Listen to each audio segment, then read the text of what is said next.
Alrighty, people, we're starting the tour. Let's hit the road, Jack.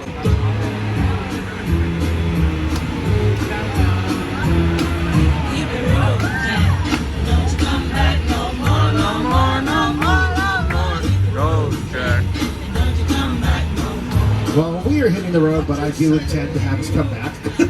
Again, my name's Emir. I'm your tour guide. Hey, everybody, do me a favor and go, hi, Emir. Hi, nice. Behind the wheel, we got the best driver in the business. Everybody, do me a favor and go, hi, Dean. Hi, Dean. And we have one more person who'll be joining us for the tour today. You might recognize him as the host of the Tonight Show or the host of the show That's My Jam. Everybody, do me a favor and go, hi, Jimmy Fallon. Hi, Jimmy Fallon.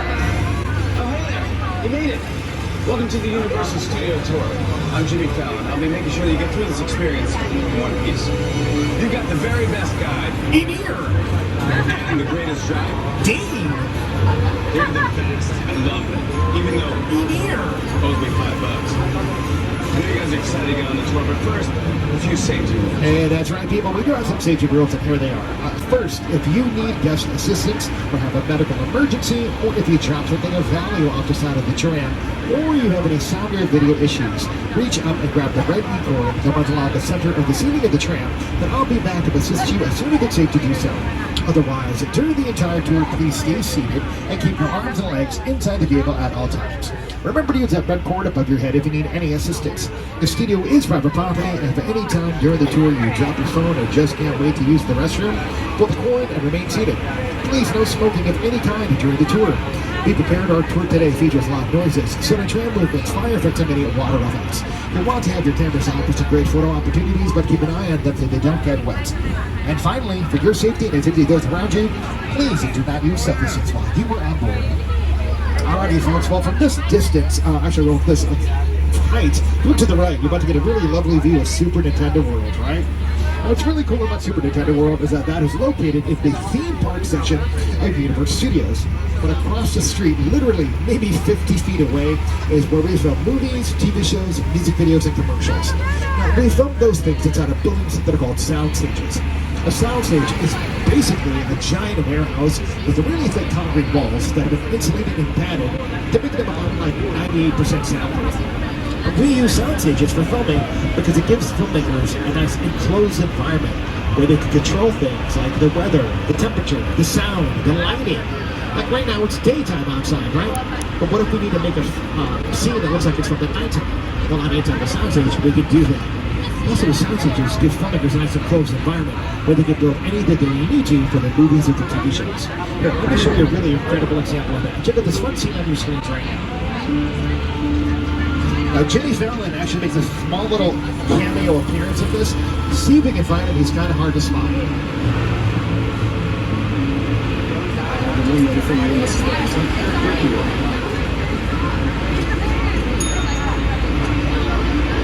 Did you hear that? Mrs. Bennett. Not quite right, but sure. Very, very sure. Hello. Yes? Every bottle of champagne has to be in the box. And make sure that we are not disturbed All right, can anybody find Jimmy Fallon? I know it's really hard to spot. Get it, he's right there. Now, on your screens, this looks like it's filmed inside of a real hotel somewhere here in Los Angeles, right? Well, it wasn't. Look what happens when the camera pulls back. You see, not a real hotel. Doesn't even have floor walls. Doesn't even have a ceiling. That's just a set built atop a soundstage. That's how we use sound stages here at Universal Studios. Now, on your left, you're passing really close to a couple of sound stages. And for these sound stages, you can see big giant doors. Those doors are large. That way, they can accommodate any kind of equipment that needs to be moved in and out of these sound stages. Those doors are not just called doors. They have a very special name. They're called elephant doors. Yeah, elephant doors. I'll explain why in a little bit. Ooh, the elephant doors are currently open at soundstage 7 and 8 on the left. So as we drive by, look inside, and then a peek at some of the sets and look at some of the sound stages. Now, those are the sets for the TV show Bel Air Understatement Service Peacock. Okay, show of hands. Who here grew up watching the 1990s comedy The Fresh Prince of Bel Air, right? All right, I got some fans here. So if I start off the theme song, you can finish the first line for me. Y'all ready for it? Here we go. In West Philadelphia. Nice. Now imagine if the TV show The Fresh Prince of Bel Air came out in the present day. And imagine it, instead of being told as a comedy, it was told as a drama. But that's what the TV show Bel Air is. A filmmaker named Morgan Cooper came up with this idea back in the year 2019. He thought, what if the Fresh Prince of Bel Air was a drama? So he rewrote a couple of the scenes, he got some actors to act it out, he filmed it, and then he edited those scenes together to create like a trailer or a commercial for the idea of that show. In the industry, we call those things proof of concepts. We put it up on the internet just for fun, and the right people saw it. That video went viral, and he ended up getting a deal to produce 2 seasons of Bel Air Burst streaming service Peacock, and they've currently been greenlit for their 3rd season. It's a really fun show, you definitely want to check it out. Alright, now, pop quiz hot shots. I want to see who's paying attention, alright? Shout this answer out if you know it. You don't need to raise your hands. Here we go. What did I call the big giant doors in front of the sound stages? Elephant doors. Yeah, good work, everybody. Okay, so here's how they got that name. At one point in our history, we had a zoo right here at Universal Studios. We had over 30 lions, a whole bunch of birds and monkeys, and we used to have a bunch of elephants back here. So we used to use a lot of live animals in the movies, and we needed to make sure that the doors to our sound stages were big enough to fit an elephant through the doors. And that's how those doors got their names, elephant doors. And a lot of people get super excited about that. They're like, what, there's elephants here? Okay, they're not here anymore. Way to move them off the property in the late 1920s. That's when Hollywood started making talkies, or we started adding sound to films. And it turns out that those elephants were really loud. They were making too much noise, getting caught on the audio and ruining movies, then that's why we had to move them off the property. You know, I guess you could say we made those elephants pack up their trunks.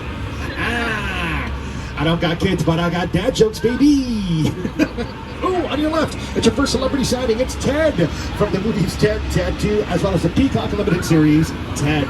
The fun prequel series, and set in the year 1993. And I'm going to do this. I'm going to get director and star of Ted, Seth MacFarlane, up here to tell us a little bit more about it. Take a look.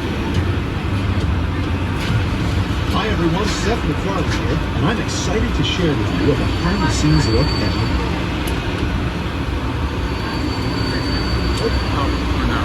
Sorry folks, this clip kind of freezes on us, so go on smile and we play it again. Here we go.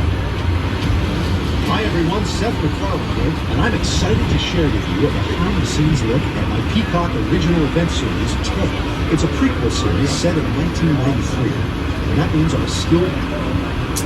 Alrighty folks, well, looks like we're having some issues with this video right now, but basically Ted, they filmed their entire series right here at Universal Studios, and Seth MacFarlane was about to say we're going to be driving into that area where you're going to see a lot of those sets that were used for the TV show Ted. But before we do that, I'm going to have to pass by a couple of more sound stages, 25 and 26. That is where the TV show Lopez versus Lopez filmed their show. Really fun show starring George Lopez and his real-life daughter, Maya Lopez. Now, if you always want to see a celebrity in person, or you've always wanted to see how a TV show gets made, you should get tickets to be a live studio audience member for Lopez versus Lopez. They filmed their show in front of a live studio audience, and in fact, we have a lot of shows here at Universal that do that. TV shows like The Voice, that films here all of the time in front of a studio audience. TV shows like America's Got Talent, they'll film here sometimes. And also TV shows like American Ninja Warrior, they build their entire obstacle course on the street that we're passing on the left-hand side of the train. So folks, what a great segue to welcome you into the next part of our tour, the Backlot. The Backlot is where we film exterior scenes on a grand scale. In this area on the left, we have an entire city of buildings. Buildings that look like restaurants, stores, banks, theaters, offices, all squashed into 4 acres of land. Okay, so sometimes TV shows, movies, and they need to film scenes where it looks like their characters are walking down a busy city street with cars driving up and down the road, or you need to see those characters walking into or out of a big physical building. Well, productions will film on location, which means they film out of the real world. They can go to downtown LA, get some city permits to block off streets, but when they do that, they got to pay the businesses that are affected by those street closures. They've got to get extra security to make sure that fans don't get on set to try to meet their favorite celebrity. And then they kind of make it with people cranky in that area because there's going to be a lot more traffic jams, and then there's going to be a lot more street closures, right? So people can't really get to where they need to get to. So in order for production to have a little bit more control over their environment, make it a little bit easier for them to come here to Universal Studios Backlot and use this area. So Dean has just driven us into an area we call London Square. We call this London Square due to the architecture of the buildings here, right? Look at it. It kind of looks like you could film scenes from a royal wedding or scenes from Parliament here. Okay, now this is pretty cool. On the right, there's this little like courtyard that's getting used. So this is not always here. There's little brick columns that aren't even brick, right? You'll see that they're made out of plywood, and actually that brick on the outside is just fiberglass. It's been painted to look like brick. Right now, this crew is working hard to kind of build this set. This is actually going to be for the TV show A Classic Spy. It's a brand new Michael Schur show. Mike Schur, he's behind some of your favorite NBC comedies, TV shows like The Office. He was a writer and a producer on that show. He also created TV shows like Brooklyn Nine-Nine, Parks and Recreation, and The Good Place. So that is currently a set being built for A Classic Spy. It's going to be starring Ted Danson, Stephanie Beatrice, and Eugene Cordero. So that should be a lot of fun. Now, we're running parallel to a street called New York Street. We don't get to drive it up right now because of all the production that's kind of happening in the area. But let me do this for you. Let's get Jimmy Fallon up here on our screens. He's going to give you a nice little closer look at New York Street. Take a look. Hey everyone, welcome to New York. I got my start right here in New York on Saturday Night Live. This is actually my old neighborhood. Once got mugged over there. An old woman, tough lady. This is my favorite hot dog guy. Hey buddy, how's it going? Remember me? No. Just like old times. Gotta love New York City. Hey, I'm walking here. Yeah, it's cool, guys. I was just walking there. So it's not exactly New York, but a lot of times when you see New York in the movies, it was shot right here on the Universal Metro sets. If you can make it here, you can make it anywhere. Even if you make it here on the Universal lot.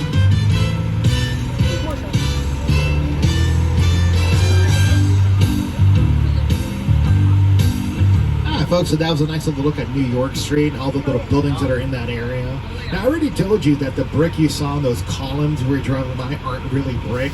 Yeah, there's not a single brick in this entire 4 acres of buildings. All these bricks are on the right-hand side of the tram, also just fiberglass that are put on top of plywood structures.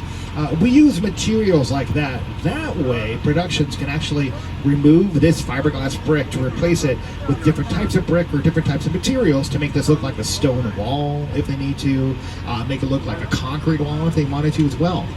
Yeah, also productions can come back here and completely paint one of these buildings a different color, crash a car into the front windows if they need to, if that's what their script calls for. But they are required to rebuild the structure back to what it looked like before they started filming. So that's why we use materials like fiberglass, plaster, and plywood back here. What else is also crazy is that not only the building's fair game to destroy, but so is the street that we're currently sitting on right now.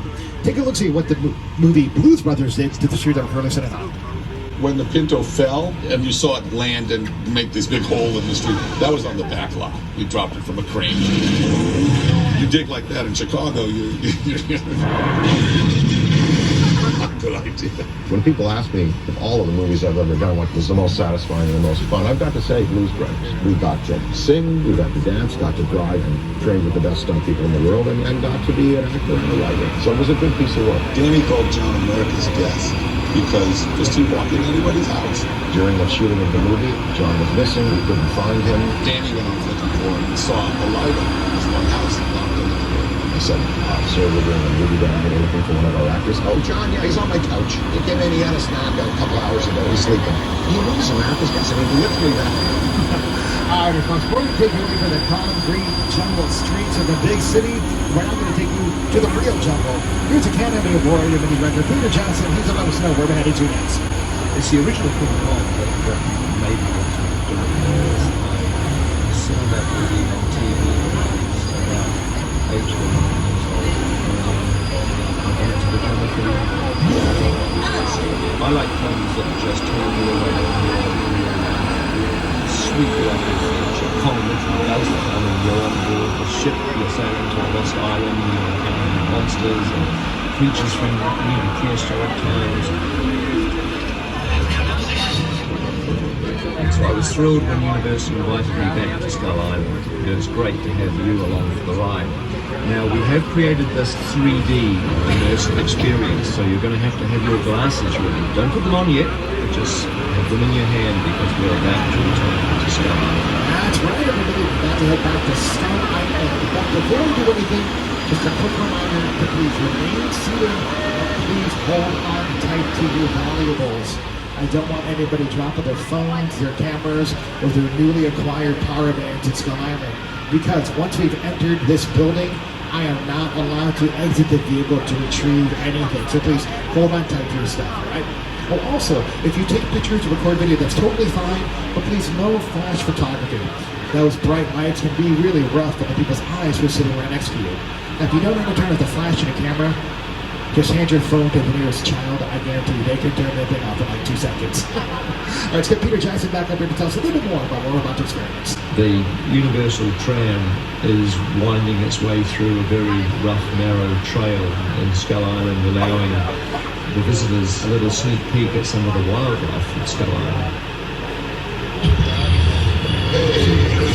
In a sense, this is like a mini sequel, a mini continuation. We are just taking the Kong and Skull Island and the dinosaurs that we established in our feature film, and this is another incident on Skull Island, using the features and the character and personality of Kong as he appeared in the movie. Alrighty, people, if you're ready to experience King Kong 360 3D, make some noise!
People, let's make some noise for King Kong 360 3D!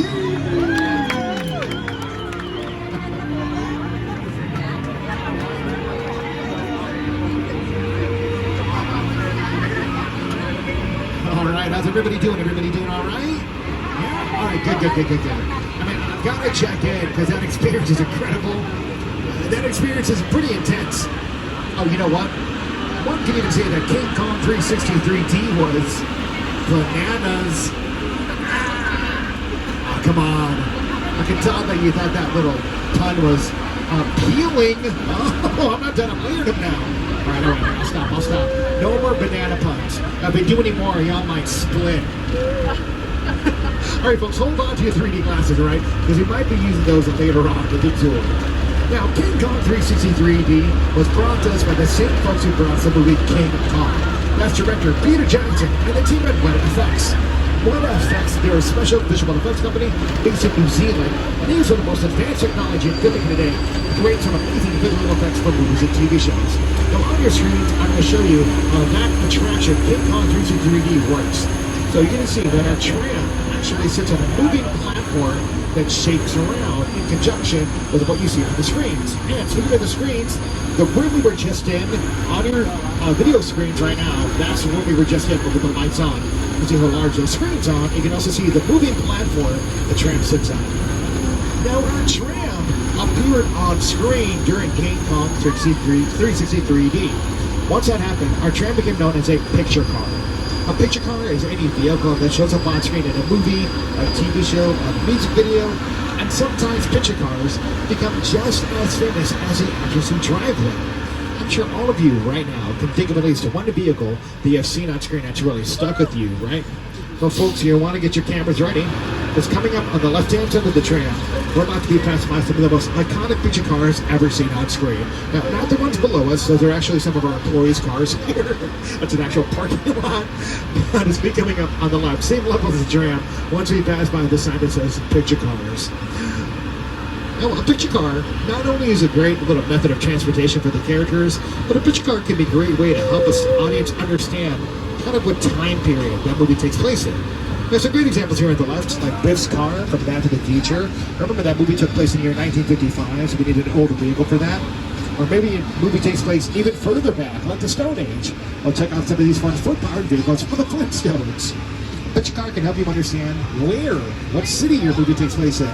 Like the Ford Eggman from Warner Brothers' Harry Potter and the Chamber of Secrets. One of my favorites back here is going to be the Fry's Tech Fan from the movie Nope, as well as the Crawdaddy both from the movie Us. Two amazing films written and directed by Jordan Peele. Oh, okay, now this tank. It's called a Bradley Infantry Fighting Vehicle. You saw that in the movie Transformers. That thing looks really heavy, right? Yeah, it only looks heavy. The thing's made out of about 80% plywood. Even the cannon up on top, PVC piping that's been painted to look like it's rusty and made out of metal. We use models like that in movies and TV shows, that way they're easier to transport from set to set. Now folks, coming up on the right, we're about to pass by JP-29. That's a replica of the same Jeep Wrangler that John Hammond drove in the original Jurassic Park. Welcome to Jurassic Park. Alrighty folks, this is incredible. Dean has just gotten us access to some of the sets and picture cars used in the original Jurassic Park trilogy. So on your screens right now, I'm playing a scene for the movie The Lost World Jurassic Park. Fun movie starring Jeff Goldblum, Vince Vaughn, and Julianne Moore. You see this vehicle being pushed off the edge of the cliff? It's called the Mobile Lab, and that Mobile Lab is directly to the left-hand side of the tram. It's this camouflage vehicle. Now, kind of like that tank we just passed by, this entire vehicle also made entirely out of wood. And in fact, friends, it's pretty exciting. We even have some of the dinosaurs that were seen in that... Wait, where are the dinosaurs? Why are the cages empty? Oh no, the dinosaurs got out! Everybody look out!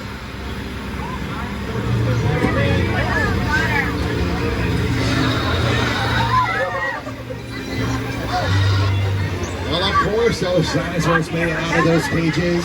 Because those cages aren't made out of steel. You know what they're made out of? Wood. Although, ironically enough, you know what's not made out of wood? The logs in the ground and some of these larger trees here at the end of the left-hand side of the tram. Those are actually some set pieces that were used in the original Jurassic Park movie. And if you take a good look at them, you'll see they're actually made out of foam rubber. I love the Jurassic Park movies. Those action sequences of those movies are just so much fun. They're so intense. Now, have you ever noticed in those movies, whenever a dinosaur is attacking, it always seems to be raining, right? Well, rain can be a great way to enhance the mood of the scene and make it more scary. It even works in literature. And when you're reading a book and it starts off with, "It was a dark and stormy night," you know some terrible things are about to happen. Well, rain and weather effects can play the same kind of role in a movie or a TV show. But here's the thing, how do you make it rain here in Hollywood when it's nearly sunny year-round? Well, folks, we're actually going to show you right here in the old Mexico area of the Backlot. You'll want to get your cameras ready and point them to the left. So we got a storm on it, right? We got some lightning and thunder. The lightning is coming from strobe lights, and the thunder is being played from speakers that are hidden throughout the area. But normally in a movie, the thunder gets added in post-production by somebody called a Foley artist. Now let's add some rain. Now the rain is falling from things that are very fancy and high-tech, and we here in Hollywood like to call those things sprinklers. Now, rain is actually really difficult to capture on camera. It's kind of like when you're watching a football game at home on your television, and announcers say it's raining, but you can never see the raindrops, right? But that's because their rain is not backlit. To make raindrops appear on camera, you have to put a light source from behind the raindrops to make them shimmer and shine, obviously kind of like how the sunlight is doing right now, and that way the camera can see them. Now, these sprinklers on set could be called rain rigs, rain bars, or rain wands, and they can be adjusted to make this look like a light missing all the way to a heavy downpour. And speaking of heavy downpours, it's a flash flood. Look out, everybody.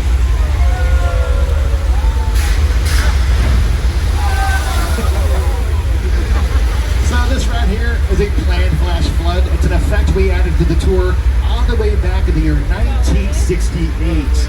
If you're a big fan of the movie Big Fat Liar, you might recognize it from the scene on your screen. Take a look.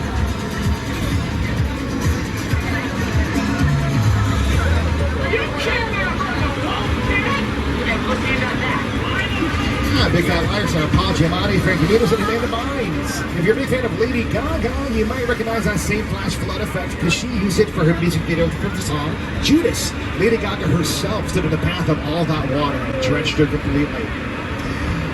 Recently also seen an episode of Quantum Leap, fun show on NBC, starring Raymond Lee. Well, friends, we're going to say adios to Old Mexico, and now we're going to say howdy to 6 Points, our western area. These streets up here have been used by some major stars. Mae West, W.C. Fields, they were back here for the movie My Little Jiggity. Jimmy Stewart filmed a couple of westerns back here. And even Brad Pitt, Leonardo DiCaprio, and Quentin Tarantino, they were back here for the movie Once Upon a Time in Hollywood. Now, let's show you on screen what it looks like when it's all decorated. Let's get Jimmy Fallon up here.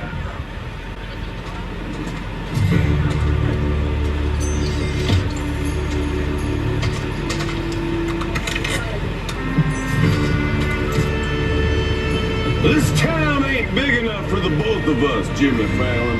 Well, I ain't going anywhere, Jimmy Fallon.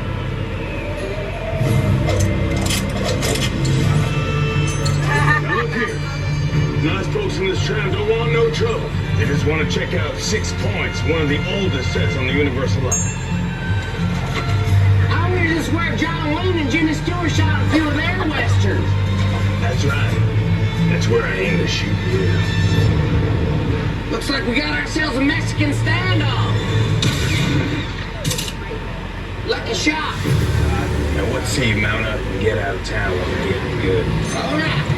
Well, I'll see you again, pal. Or you can count on me. So on your screen right now, a great example of how an art department's going to work really hard to make a location look like an authentic area. So this is the street that they filmed this. And if you look on your screens, you can see that the art department added barrels, wagon wheels, tumbleweeds, and all the actors in the background are dressed in old Western costumes. We've got a horse on screen, right? But just one thing was added to this street to make it look like an authentic Western road. Anybody know what that is? The dirt! All that dirt got brought in by dump trucks and they dropped it there. Alrighty, folks, well, I want you all know we're about maybe halfway through the tour, so just a reminder that the studio is private property, so if you drop your phone or just can't wait to use the restroom, pull the cord, remain seated, then I'll be back to assist you as soon as it's safe to do so. But again, please remain seated throughout the entire tour. Everybody, now this is pretty exciting. You want to definitely stay seated because we're about to be heading into a different area of the studio. We're heading into an area called Amity Island.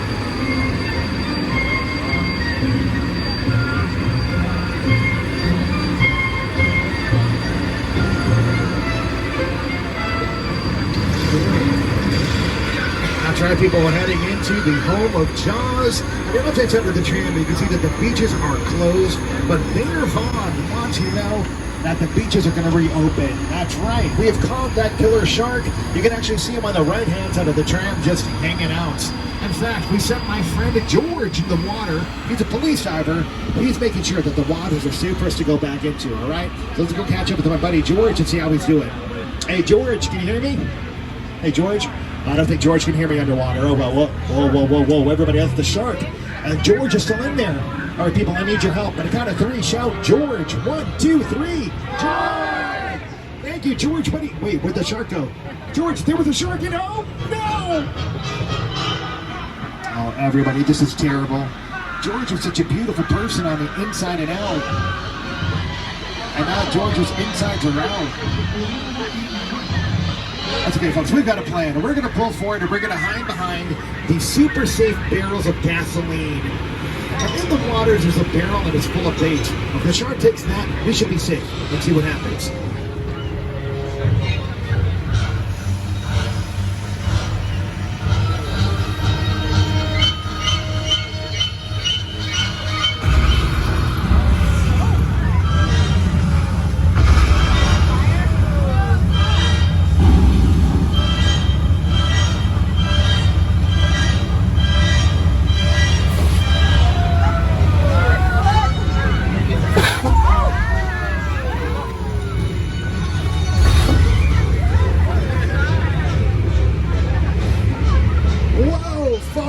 we're gonna need a bigger tram. Congrats, everybody. You just survived a shark attack from Jaws. All right, I want to see who here paid attention at school. On a count of 3, everybody shout out what type of shark that was. Y'all got it? Okay, count of 3. Here we go. 1, 2, 3. No, plastic. It's a plastic shark. So that mechanical shark was added to the studio tour all the way back in the year 1976, a year after the movie Jaws released in theaters. Now, a lot of people think that the movie Jaws filmed here at the studio. It did not. That movie filmed on location. They filmed over on the East Coast in Martha's Vineyard. A lot of that movie was filmed in the Atlantic Ocean. This is a theme park attraction added to the tour about a year after the movie Jaws came out. Oh, and in fact, the mechanical shark that you watch this experience, the one we have here at the studio, is very different than the mechanical shark that was seen on screens in the movie Jaws. You know what the biggest difference is? Ours works. That's a much reliant shark. The shark was frustrated. It didn't really work all the time. It didn't work hardly at all. Wherever you were on the island, you could hear the radio waves. They were always saying, the shark is not working. Repeat, the shark. We just waited around. We just waited and waited and waited. The shark was well enough for a while there, and then it was okay. So I really overshot a lot. Now, so the story is that 3 mechanical sharks were built here in Los Angeles for the movie Jaws. They were built for fresh water, and they had all of these fancy electronics and mechanics, and it worked fine. But they flew them out to the East Coast where the movie Jaws is being made. They dropped them into the Atlantic Ocean, and then they sunk to the bottom of the ocean floor. You know what does not work very well with electronics and mechanics? The salt water. Those mechanical sharks failed left and right to delay production on the movie Jaws for about 3 months. The cast and the crew of the movie Jaws had so many issues with those sharks that they gave the movie Jaws a nickname. They nicknamed the movie Flaws. But they would do some amazing direction by Steven Spielberg, great performances by the cast, and some amazing editing by Brenda Fields, the woman who edited the movie Jaws, and then won the Academy Award that year for her work on the movie Jaws. The movie was a smash success.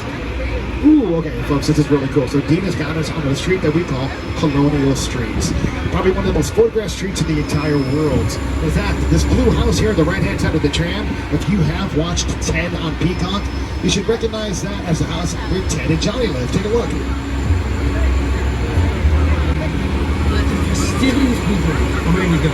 Well, let's see. We got 20 condoms. Fantastic. Do you think we're getting too old for this? Oh, come on, Johnny, we're doing a public service here. If a kid leaves the house in a less than stellar Halloween costume, he's got to get the bad news before he makes a fool of himself all over town. We're Samaritans.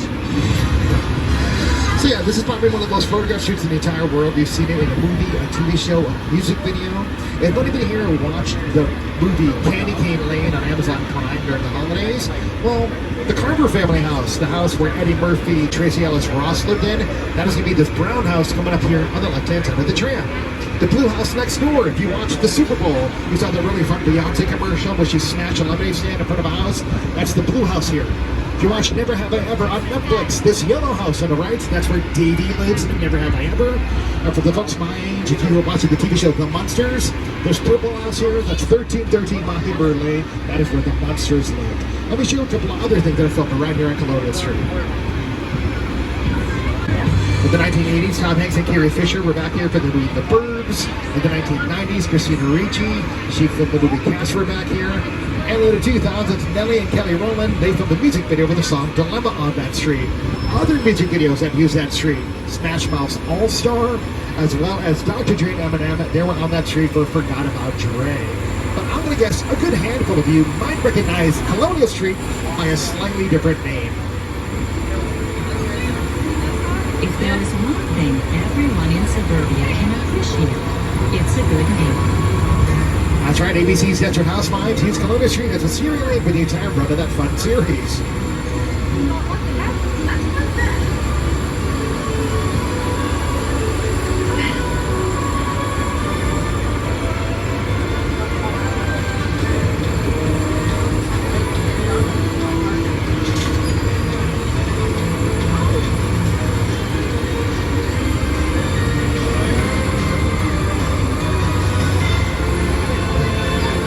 Folks, well, I do want to let everybody know we're about maybe 15 minutes away from the end of the tour. We're going to be returning to the theme park shortly. A reminder again to please remain seated, and if we do need assistance, pull the cord to get my attention, then I'll be back to assist you as soon as it's safe to do so.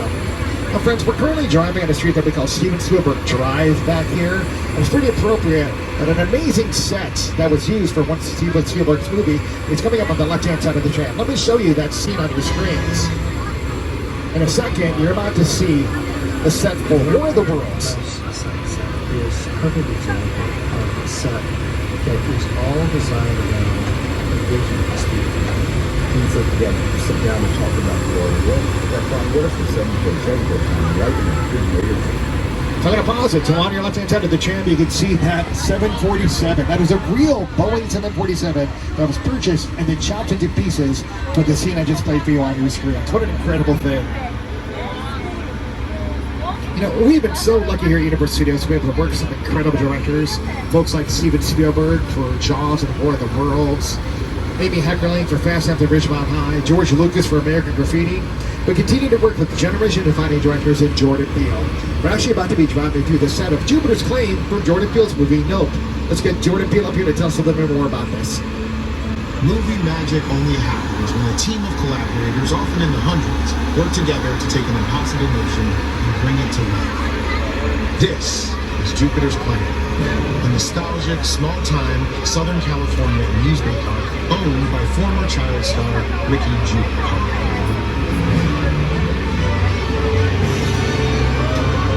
Over there, look into the Winking Room and have your picture taken just like the kids in that old 90s Disney Kid show. That's what this whole place is loosely based on. Remember that one? No? Right.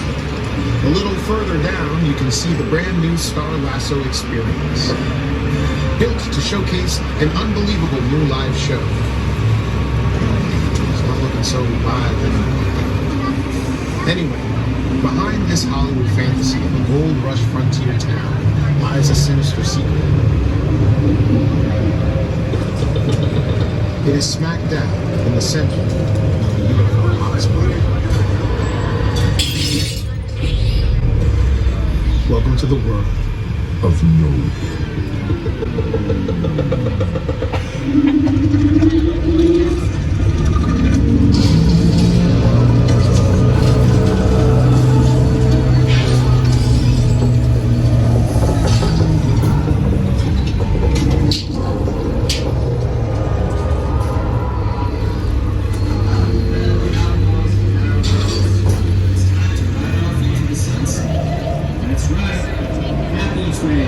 So this set of Jupiter's Claim is the original set from the movie, the same set that actors Dana Kaluuya, Kiki Palmer, and Steven Yeun worked on. Kind of like the movie Jaws, Nope was not filmed here at the studio. This set was originally up in Santa Clarita, in Irricat, Agua Dulce, about maybe like 45 miles north of where we currently are. Once the movie's done being filmed, Jordan Peele himself wanted the sets to be brought here, so that the studio tour could drive right there to check out. Those sets were designed by Ruth DeYoung, Emmy-nominated for her work on the TV show Twin Peaks, and she's also up for an Academy Award for her work on the movie Oppenheimer, which you currently watch on Peacock. Alrighty, people, you've been so great listening to just like talking to you about movies for the past 45 minutes. We're going to change it up a little bit. But before I tell you what to do, quick reminder again to please remain seated, hold on tight to your valuables, because things are about to get a little bit fast and furious. Look, this might be more serious than I thought. What just happened? This is a secure line. Who are you? I'll tell you who I am, boy. I'm the reason bad guys use a nightlight. I'm the reason the boogeyman begs his mama to look under his bed. And I'm the reason you just lost control of this whole operation. My name is Special Agent Luke Hobbs of the U.S. Diplomatic Security Service. And as of 16.9 seconds ago, I'm the man in charge. The hell you are? Let me clue you in on two things, sweet cheeks. One, there's a high-value witness from the Federal Protection Program aboard your vehicle. And two, an international crime syndicate led by Owen Shaw is honing in on this vehicle to take that witness out. Shaw's as ruthless as they come, and he'll stop at nothing to eliminate his target. Every living soul on this vehicle is in serious danger. Other than that, enjoy the ride. My name is Roman Pierce. Pleased to meet you. My buddy Hobbs asked us to stash you from Shaw for a while. So we brought you in our secret spot. Alright, look guys, we're gonna keep Shaw from finding you, but to keep you safe, we need your help. We don't want the syndicate tracking us here. So put away your cameras and turn off your cell phones. One flash or one ringtone could give us away. I need y'all to take this real serious. Okay, pull up to the next bay and we'll meet you in there. All right, folks. Roman and Lydia want us to blend in with this party next door. Enjoy the festivities. Everybody out! This is the FBI! Put that music off!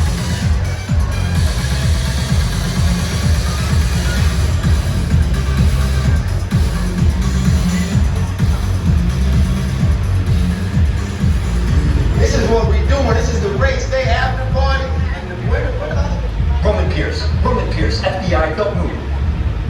Damn. That's right, party's over. You know how long I took to iron this shirt, man? I'm not. You're under arrest right now. Ladies, just back up a little bit. Got it. It's like that. First of all, I don't work for you. Oh, really? Well, tell me, Roman, who do you work for?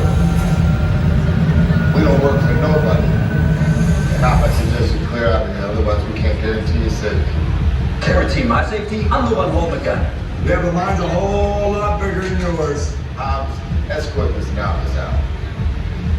Let's go, Cookie Puss. You got an ugly suit on, man. It's cheap. Somebody out there really pissed off Shaw. It's gonna get ugly fast. Yeah, don't worry.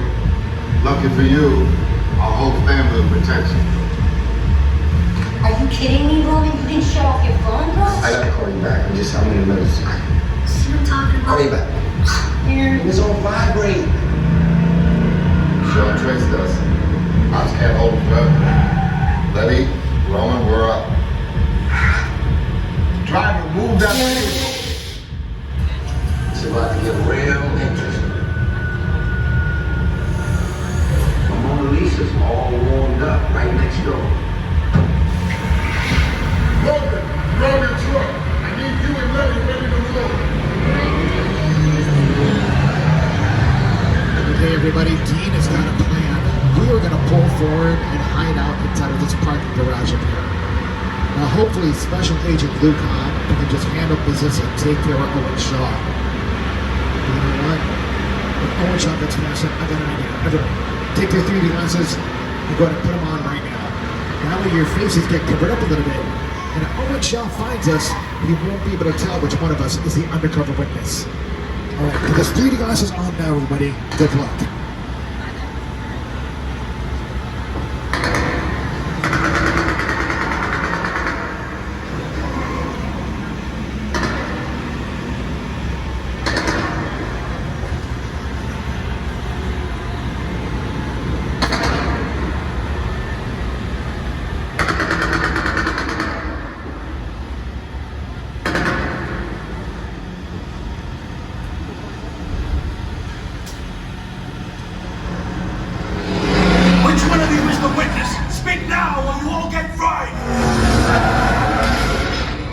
This is our turn.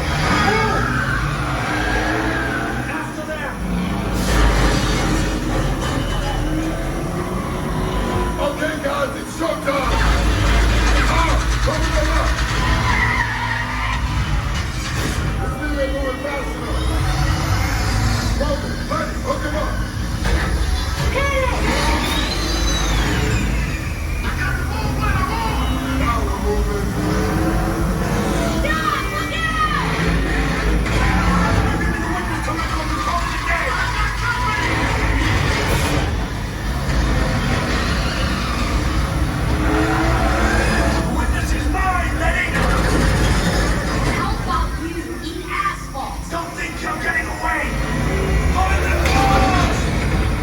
Way to go, Letty.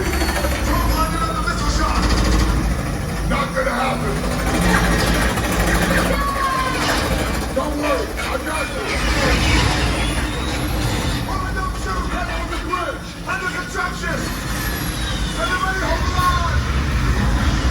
It's an entrance.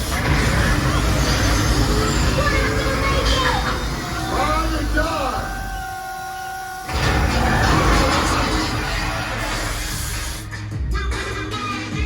Everybody give yourselves a nice big round of applause. You did incredible. That was Fast and Furious Supercharged.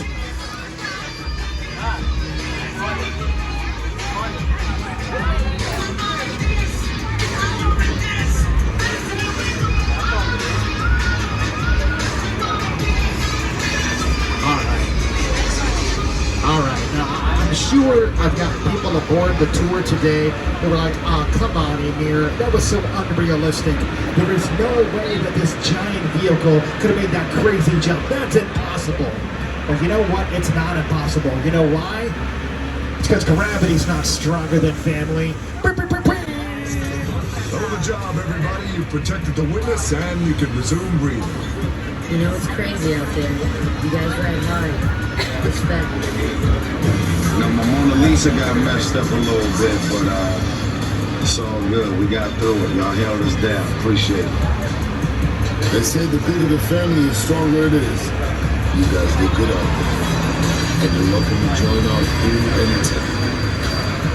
Alrighty, folks. Well, that is a wrap of the world's famous Universal Studios Tour. Thank you so much for joining us. We'll get you back to the theme park momentarily. But before we do that, will you all do me a favor and make a whole bunch of noise for our amazing driver, Dean?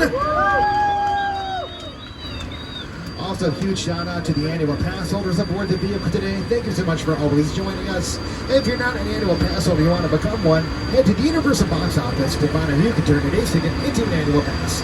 If you're looking to purchase any of the NBC Universal movies or TV shows that we talked about on the tour today, go to the website uphe.com or ask about them at any of our retail locations. And finally, make sure to download the Universal Studios Hollywood app to your phone. With that app, you'll see they'll be closed tonight at 7 p.m. You'll get showtimes for Waterworld, and you'll get details on the Visit Super Nintendo World. Alrighty, folks, well, my name is Emir. I was your guide. And on behalf of everybody here at NBC Universal, we do hope you had a great time, and we hope you enjoy the rest of your day here at Universal Studios Hollywood, the entertainment capital of LA. Now, hopefully my terrible dad jokes and puns didn't traumatize you too much. If they did, well, too bad, I got one more. I hope you all had a terrific time. Bye! Alrighty, folks. Thanks, everybody. So we're pulling in the download area right now. Do me a favor, stay seated till the gates and your cars have been fully opened. Once they're open, please watch your step as you're exiting. And if you have any questions for me, come find me over by that studio directory sign. I'd love to answer any questions you got about the theme park, the studio, or about Los Angeles in general. Everybody, thanks again for joining us. We'll see you later. Bye.